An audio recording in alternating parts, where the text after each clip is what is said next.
단군신화 오른쪽 위로 넘어갈게요. 우리나라 최초의 국가인 고조선에 너무 당연하지만 밑줄 건국신화 나라. 신화의 특징은요. 신화의 특징 써볼까? 신성성을 지니고 있죠. 보통 시간은 태고적. 엄청 옛날 태고적. 그 다음에 국가 형성 이전. 국가가 생기기 이전. 나오는 인물들도 신성적이고요. 보통은 영웅적인 인물들이 등장을 합니다. 영웅적인 인물이 등장을 한다. 태고적. 태고적. 그래, 태고적. 좋았어. 태고적. 세상이 처음 생겨날 때. 영웅적입니다. 라는 것들. 신화는 증거물이 있어요. 신화는 요 말이 중요한 거야. 신화의 증거물은 포괄적이야. 네. 자연 현상이나 안녕. 국가가 증거물이야. 자연 현상. 야, 단군 신화 그게 완전 개뻥이지. 그게 어떻게 있었던 일이냐? 아니야. 단군 신화는 증거물이 있어. 그게 뭔데? 고조선이라는 나라. 됐을까? 태양은 태양신 그리스 신화에 의하면 태양은 태양신 헬리오스가 황금마차를 타고 이렇게 돌아다니면 그게 해가 뜨고 지는 거야. 말도 안 되는 소리 하고 있어. 아니야, 저 태양 움직이고 있잖아. 이런 것들. 이제 그 사연에 얽혀 있는 얘기 중에 이제 그때 흑인이 처음 생겨났거든. 그러니까 태양신 헬리오스 그리스 신화의 증거물은 흑인이야. 그냥 그런 얘기가 있어요.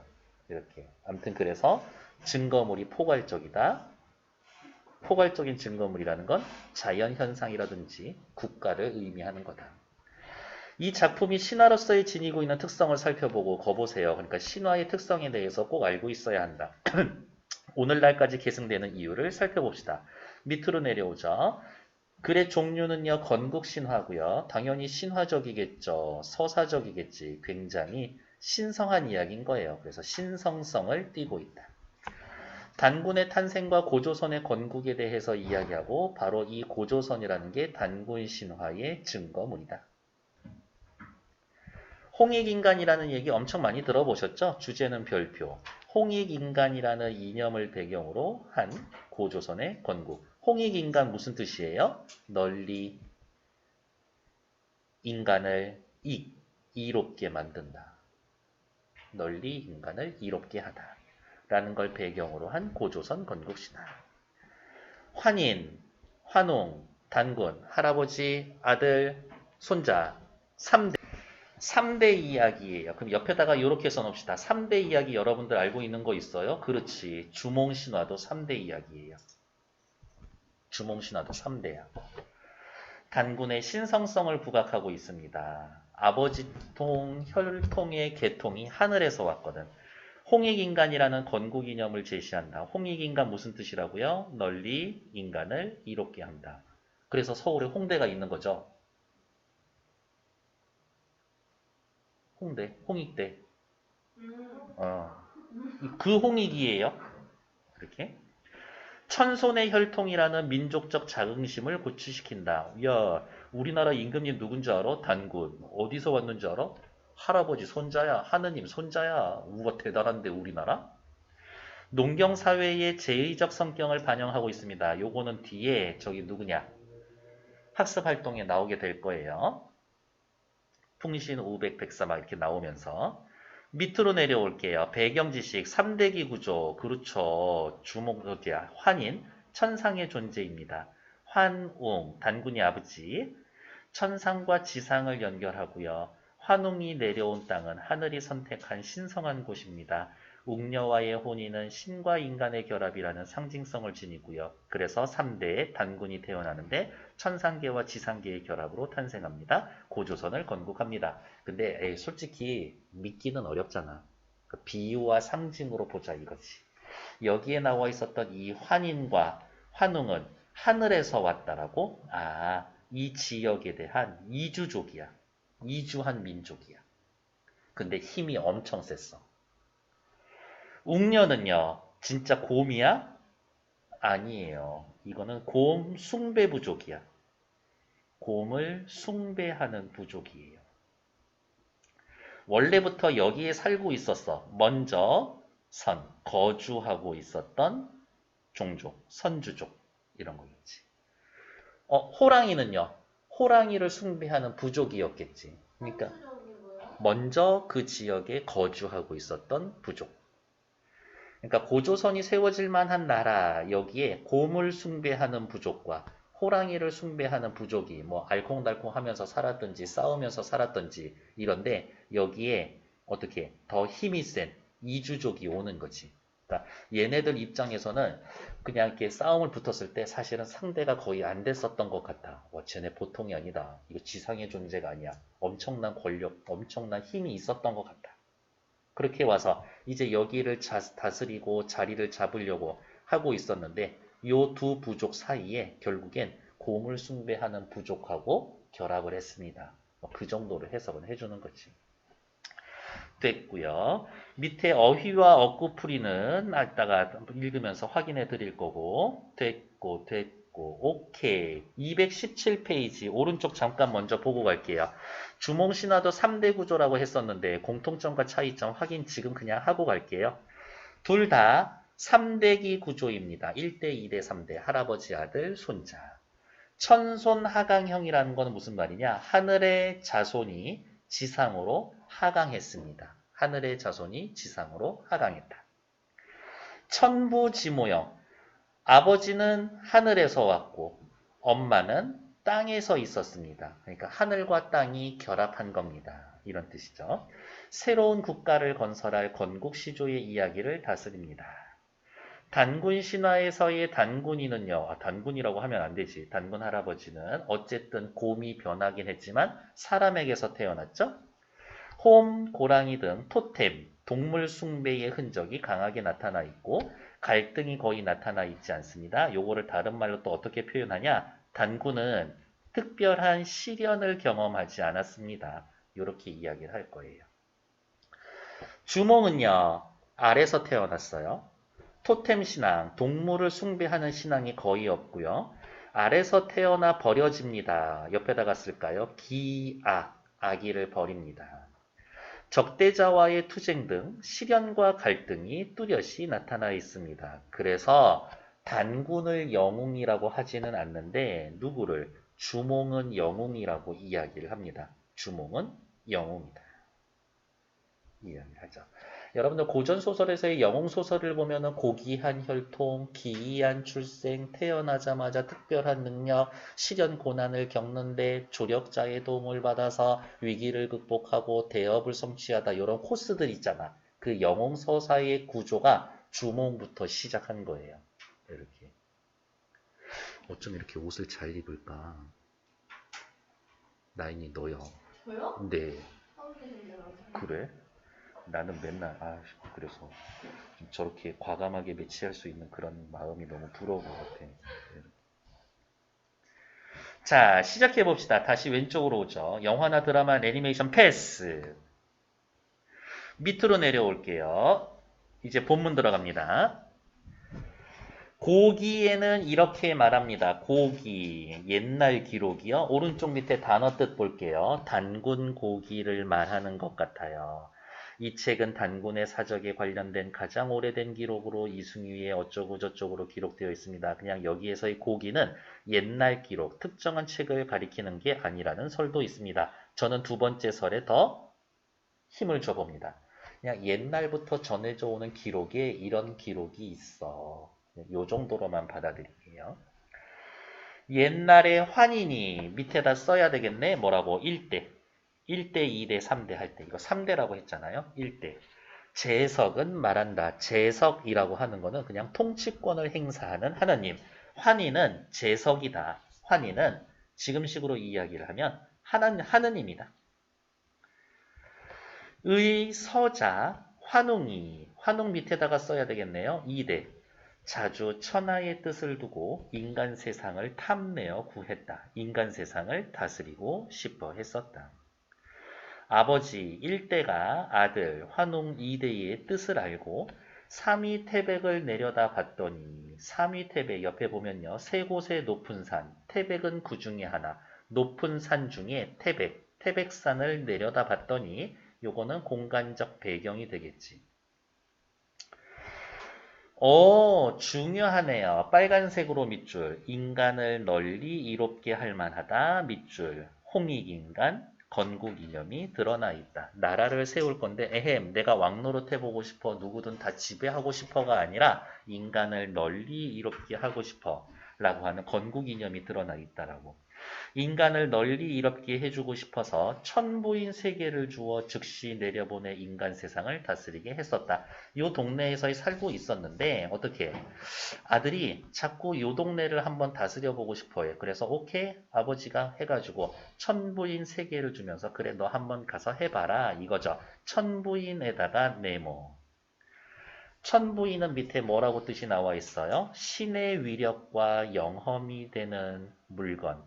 방울, 칼, 거울로 추정하기도 합니다. 결국에 이 천부인을 줬다라는 것은 정치적인 지배자로서의 기능을 한다라기보다는 어떻게 해요?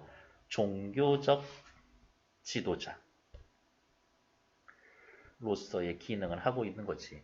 그러니까 종교의 우두머리가 정치의 우두머리가 되는 그러한 형상이 되는 거죠. 그래서 옆에다가 또 하나 쓸 거예요. 뭐라고? 재정일치사회다. 종교와 정치가 일치하고 있다. 재정일치사회다. 천부인 세계를 주어 즉시 내려보내 인간 세상을 다리기로 했었다. 환웅이 무리 3,000명을 거느리고 이 시절에는 어마어마한 규모였을 것 같아요. 태백산, 그러니까 지금의 묘황산 꼭대기에 신단수 아래로 내려왔다. 신단수 한자를 풀어놓으면 귀신의 신적인 재단이 되는 나무 이런 뜻. 신에게 제사를 지리는 재단에 서 있는 나무라는 뜻이고 이 아래로 내려왔습니다. 이곳을 신의 도시, 신성한 도시라고 이름을 부르고 이름을 환웅천왕이라고 했습니다. 환웅인데 누군데 정체가 하늘의 왕이야 이런 뜻. 환웅이 하늘과 연결되어 있음을 알 수가 있습니다. 여기 또 나와 있죠. 재정일치사회. 지왕수왕이 아니라 천왕이야. 그럼 또 옆에다 써야 되겠죠. 하늘을 숭배하는구나. 천신숭배 사상이 있구나. 천신숭배. 하늘에서 내려온 존재를 숭배합니다. 천신숭배라고 합니다. 환웅천왕은 또다시 네모, 풍백우사운사를 거느리고 네모, 뒤에 백사는 신분이나 관직을 나타내는 말이에요. 그러니까 무슨 말이야? 풍, 바람, 우, 비, 운, 구름. 바람 관리, 비 관리, 구름 관리. 바람을 담당하는, 비를 담당하는, 구름을 담당하는 관리를 데리고 곡식, 생명, 질병, 형벌, 선악 등 인간의 360가지라고 해놨는데 굳이 360가지가 아니라 인간 세상의 모든 일을 주관하여 세상을 다스리고 교화를 했습니다. 풍백우사운사 저기에다 왜 네모해놨냐고요? 바람, 비, 구름은 뭐예요? 기상현상이지. 비를 내리는 거야. 비가 내리고 하늘의 기상을 조절할 수가 있다고. 어떤 사회에서의 중요해? 농경사회에서 제일 중요한 거야. 그래서 밑에다가 써놔야 되겠죠.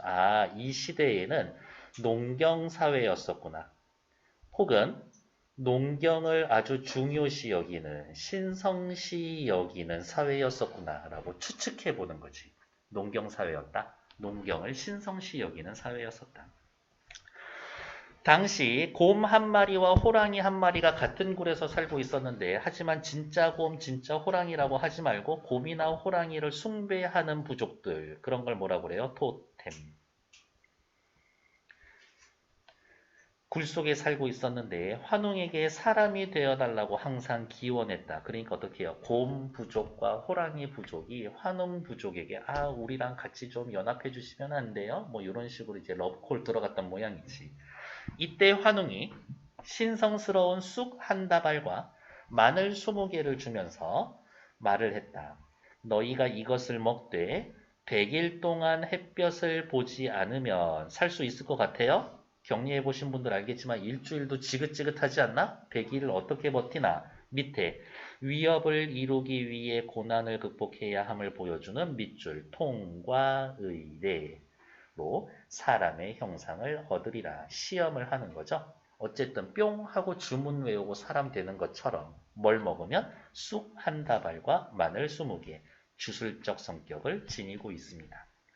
여기에서의 이 마늘을 뭐 달래, 머루 이런 걸로 또 해석하는 사람들도 있긴 하더라고. 곰과 호랑이는 쑥과 마늘을 받아 먹으면서 37에 21일 동안 금기를 했었는데 금기를 지켰고 곰은 여자의 몸이 되었지만 성공.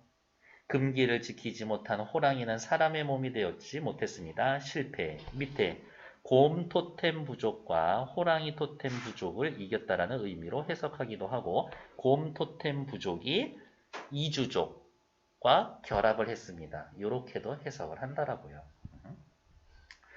웅녀는 혼이 날 상대가 없어서 매일 신단수 아래에서 아이를 갖게 해달라고 빌었습니다.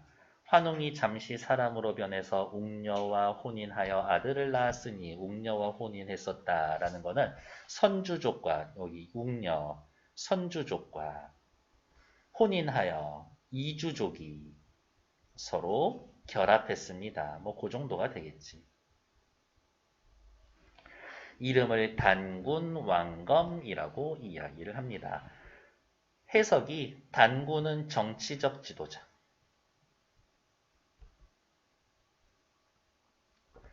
왕검은 저기 누구야? 종교적 지도자. 따로따로예요? 요렇게 의미하기도 합니다야. 그러니까 이 시절에는 그냥 재점일치 사회였습니다가 단군 왕검이라는 이름에서 알 수가 있다. 뭐 그렇게 하는 거지. 죄송해요. 돌았어. 단군이 종교고요. 멍청이. 저한테 하는 소리예요. 왕검은 정치적 지도자예요.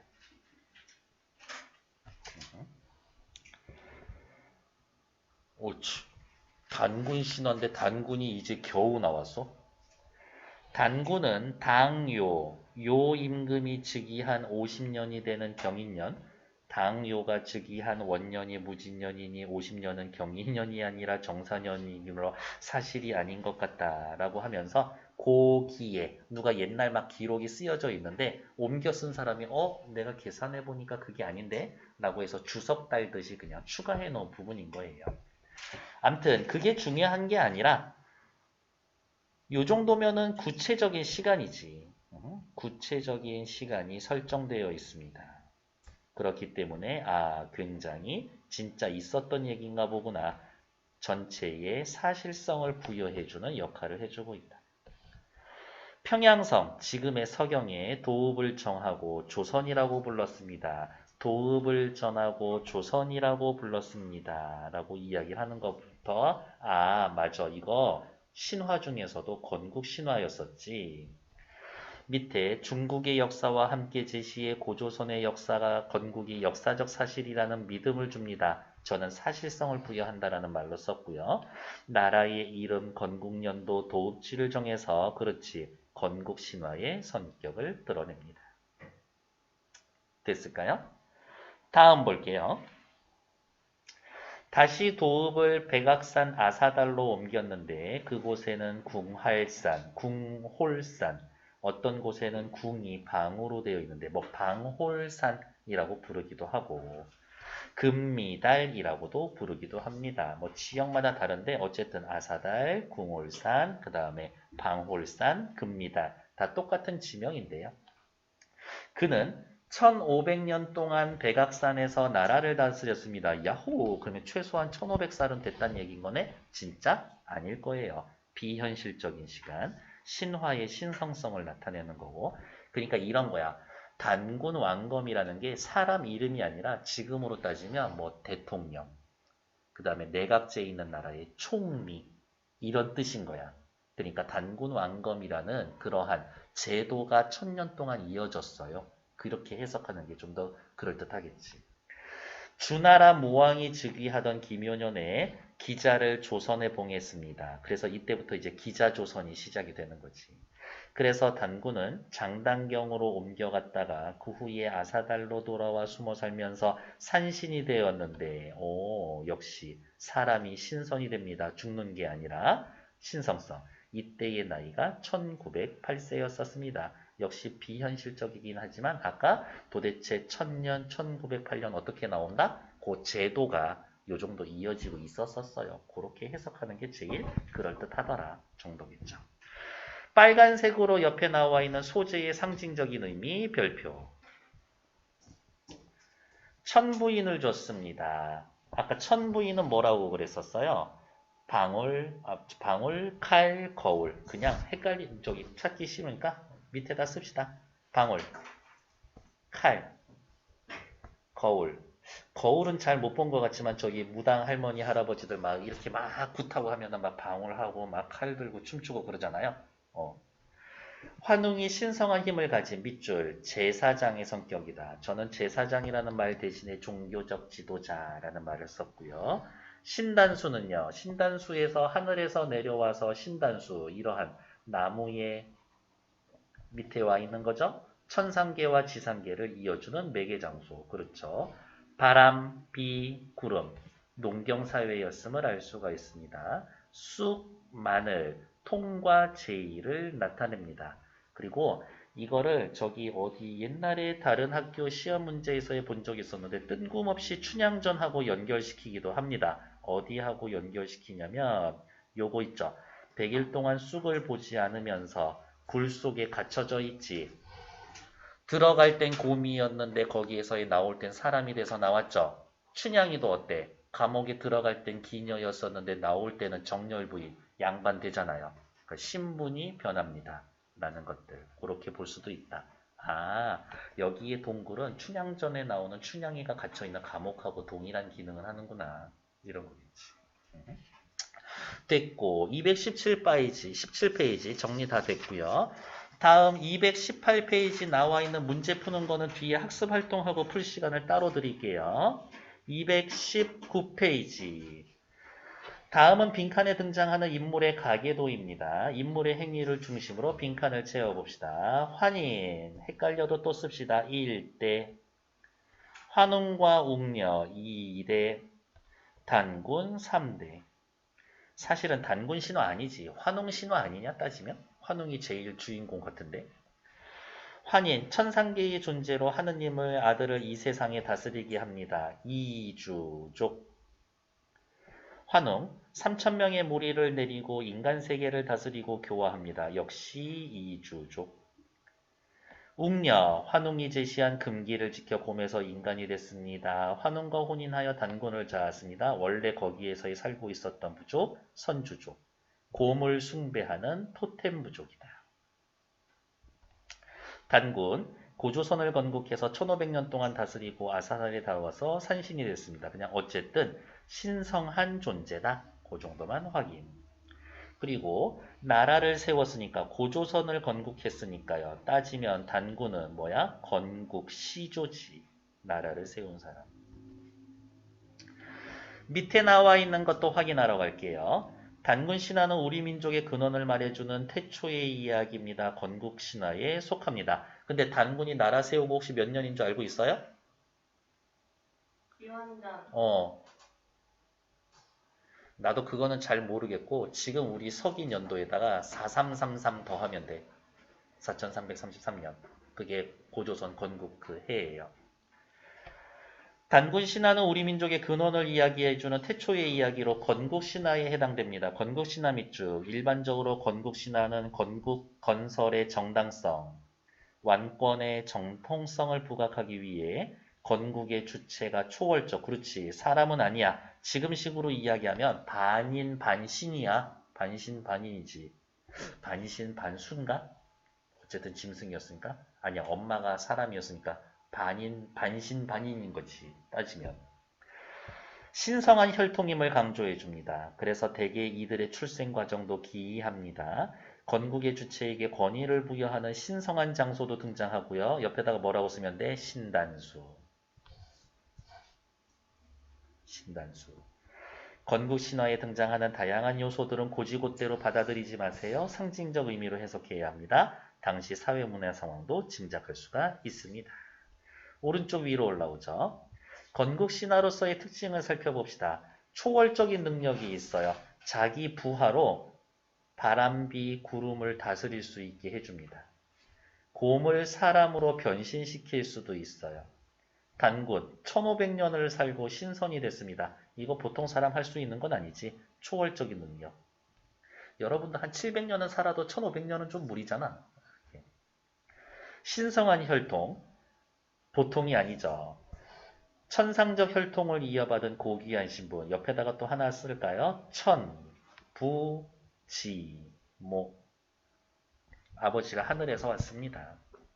신이한 출생, 천신인 아들과 환웅과 곰에서 인간으로 변한 웅녀와의 혼인으로 단군이 태어납니다. 여기 밑에도 같이 연결되는 얘기죠.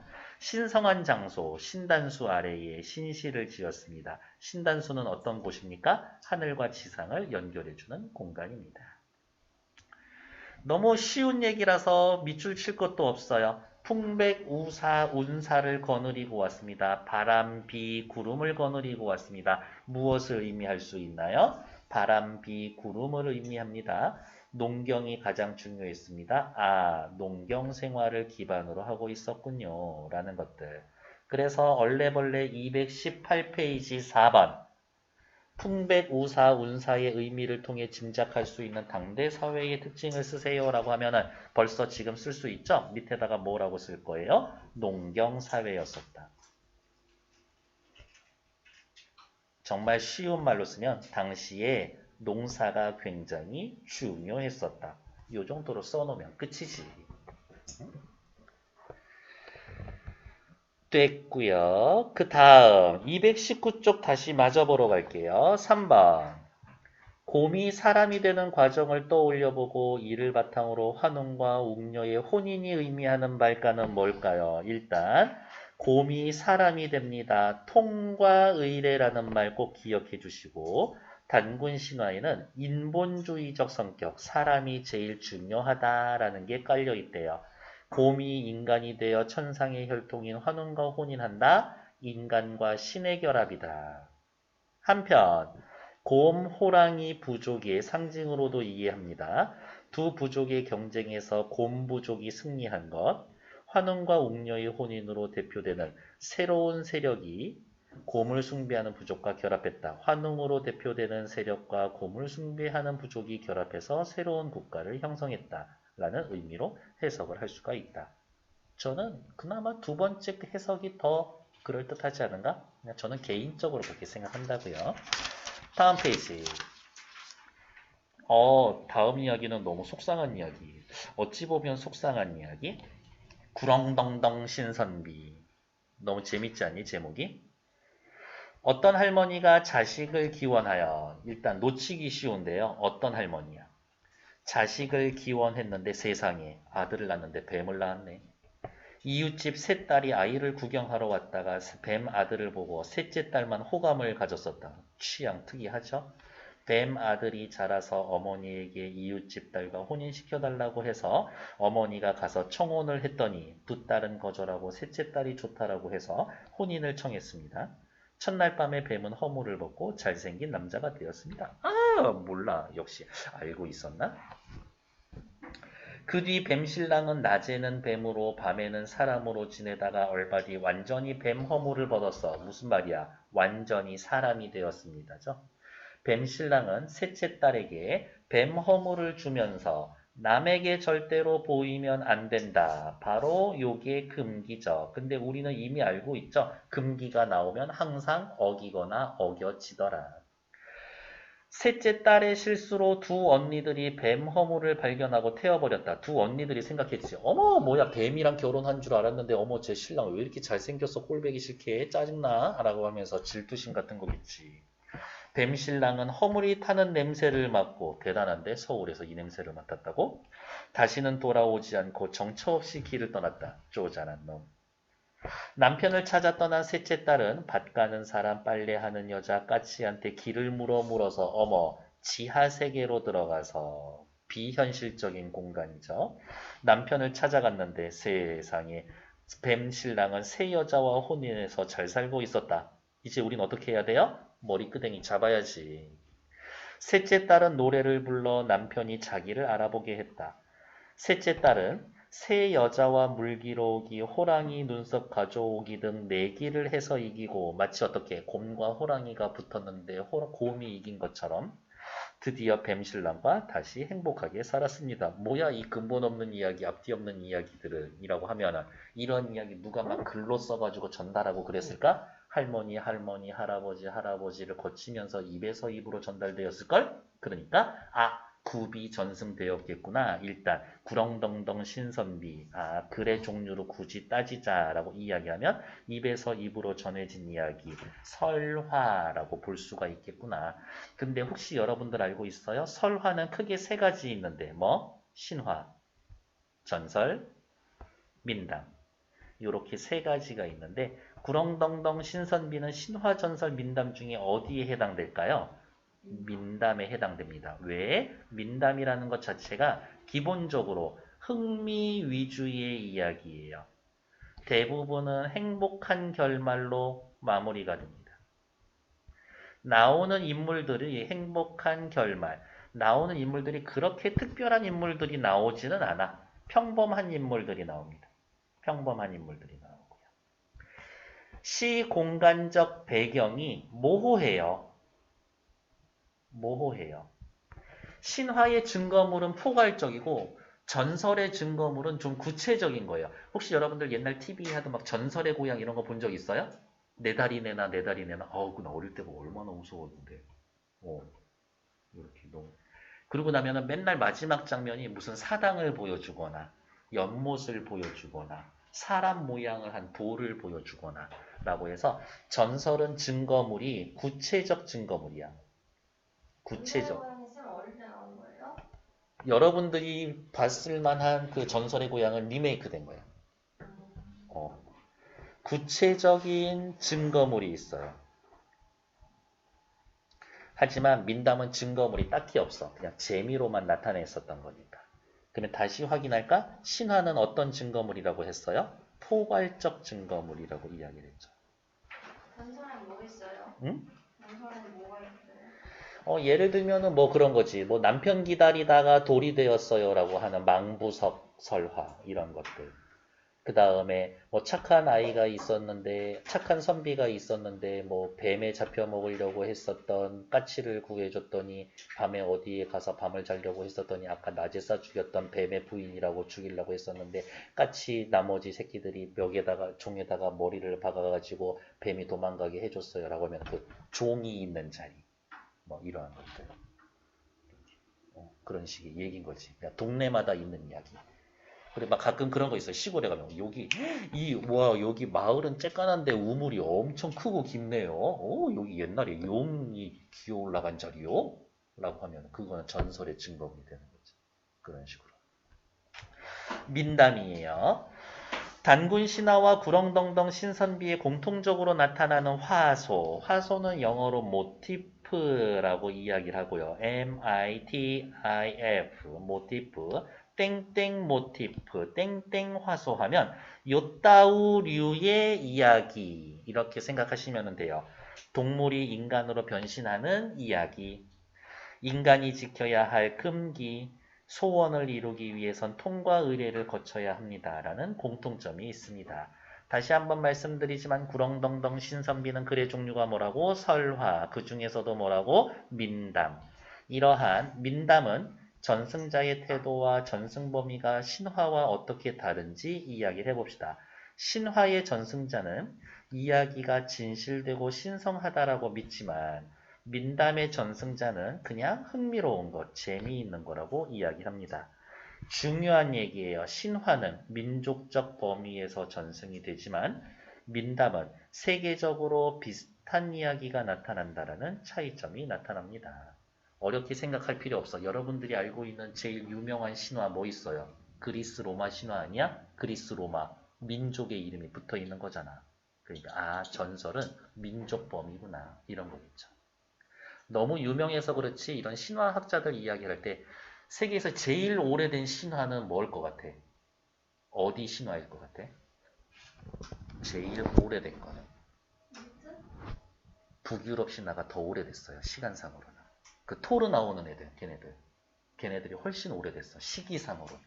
이제 그리스 로마 신화는 맞아. 이집트 신화를 바탕으로 해서 만들어지긴 한 거고요. 아무튼 그렇다라고 합니다.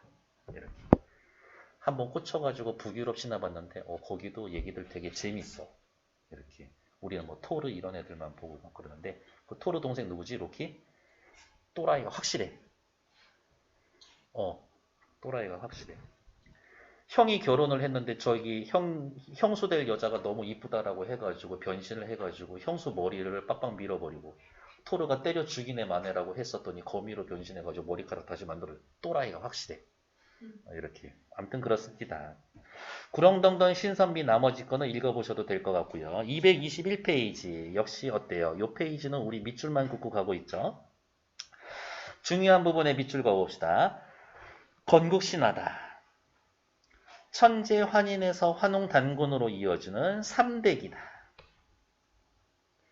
이런 이야기 왜 만들었다? 고조선 신성한 혈통의 나라다. 건국의 주체를 신성시해준다. 여러 가지를 보여주고요. 천부인에다가 네모. 너 다스릴 거니까 요거 줄게. 임금의 권능 상징. 풍백, 우사, 운사 셋이 데리고 왔다. 당시 농경 생활하고 있었다. 신단수는 어디다? 하늘과 땅을 연결해준다. 신의 도시는 신성한 장소고요. 그냥 네모 칠까? 네모 쳤던 김에. 곰이 웅녀가 되는 것은 죽음의 시련을 겪고 태어나는 통과 의례가 있는 제의적 성격이 드러난다. 토템이 반영되어 있다. 인본주의적 성격이 반영되어 있다. 이 인본주의 성격이라고 하려면은 환웅, 이쪽 아버지 계열은 신이고 엄마는 인간이어야 한다라는 그런 또 배경이 있었고요. 여기에 나타나는 변신 화소는 후대에까지 엄청 영향을 미쳐줍니다. 밑에 나오는 단군 신화와 사실은 여러분들 자랑스럽게 생각하셔도 돼요. 건국 신화에 이렇게 널리 인간을 이롭게 한다. 홍익인간, 건국 이념이 있는 신화가 거의 없어. 세계적으로. 뭐 됐고 단군 신화 됐고 이러한 단군 신화 어디다 써먹을 거예요? 야, 우리 할아버지 단군 아이가? 니네 할아버지도 단군이고 우리 싸울 일인가? 아니지. 우리끼리 뭉쳐보자. 이런 거겠죠? 그래서 서로 다른 집단이 화합하면서 소통하고 이질적 요소를 인내로 극복하는 과정. 달라도 어때? 우리 할아버지가 똑같은데 이런 거죠. 하지만 현대사회에서의 대한민국을 단군시나 단일민족으로 보는 건 굉장히 위험한 생각일 수가 있어요. 제가 봤을 때 이미 대한민국은 다문화 사회예요. 이렇게. 너무 충격받은 게 어떤 사람이 이렇게 막 그 학교폭력 이런 거 하는 사람이 나오는데 시골 초등학교에서 왕따 당하는 애를 봤는데 걔만 엄마 아빠가 둘 다 우리나라 사람이야. 그러니까 그런 애들이 또 오히려 배척당하고 있더라고. 지금 시골 같은 데 너무 많이 변하고 있더라고요. 그리고 되게 뜬금없는 얘기지만 갑자기 시골 초등학교 얘기가 나왔으니까 하는데 제주도 가서 맛집을 찾는 방법은 초등학교 근처에서 찾으면 된다. 초등학교 근처 식당이 맛집이래. 그 동네 사람들이 가는 거. 그렇다고 합디다. 뜬금없이. 이미지로 쏙쏙 3대 이야기인 겁니다. 오케이 됐고요. 앞으로 다시 넘어오셔서 216페이지 1, 2, 3번 세 문제죠. 시간 많이 들이지 않을 거예요. 2분. 2분도 많다. 시작! 218페이지. 보세요. 1번 환인, 환웅, 단군, 3대기다. 오케이. 초월적 능력과 신성한 혈통을 지녔습니다. 곰을 사람으로 변하게 해줄 수 있잖아요. 인간을 널리 이롭게 한다. 홍익인간 이념이 있음. 오케이. 투쟁과 위기 극복 아니야. 딱히 고생한 사람이 없어. 정답 4번. 신의 자손이 국가를 세웠다. 민족의 자긍심을 이끌어낸다. 나중에 국가에 위기가 있을 때 국민들을 모이게 했었을 것이다. 밑에 나와 있는 문제 2번. 이 글을 이해한 것으로 적절하지 않은 것은 일반적으로 건국 신화는 건국 국가 건설의 정당성, 왕권의 정통성을 부각하기 위해 건국의 주체가 초월적이고 신성합니다. 그래서 출생과정 특이하고요. 권위를 부여하는 신선한 장소 나옵니다. 곰이 웅녀로 변한 것은 곰의 초월적 능력이 아니라 누구의 능력이에요? 환웅의 초월적 능력이지. 1번 틀렸네. 단군이 천상적 혈통을 지니고 있다. 신성한 혈통. 저는 또 이런 말도 써놨었죠. 천신숭배. 3,000명을 거스리고 내려온 곳은 신성한 장소. 그렇겠죠. 아무데나 오지 않았을 거예요. 고조선을 건국하고 신선이 됐다. 보통 사람 할 수 있는 거 아니지. 초월적인 능력. 환웅과 웅녀의 혼인으로 태어났다. 신이한 출생. 그렇죠. 이렇게 태어나신 분들 없잖아요. 답은 3. 답은 몇 번이었어? 1번. 옆에 3번 확인하러 갈게요. 구렁텅텅 신선비 줄거리 다 읽으셨죠? 1번. 이 글은 보기와 달리 민족과 지역을 민족과 지역을 초월한다라는 거는 전 세계적인 거고 전 세계적인 거는 신화가 아니라 민담이지. 그러니까 1번 틀리죠. 이 글과 보기의 인물은 고행과 시련. 그렇죠. 곰도 나름 고생했죠. 여기에 나오는 그 셋째 딸도 고생했지. 이글과 인물 모두 인물이 지켜야 할 금기가 있습니다. 그렇죠. 둘 다 동물이 인간으로 변했습니다. 곰이 변하고 뱀이 변하고. 전승자는 신화는 신성하다라고 믿고 민담은 재미있는 거라고 믿습니다. 맞죠? 답은 1번. 아까 4번 확인했었고. 오케이. 우리 5분만 쉬었다가 운영전 바로 들어갈 거예요.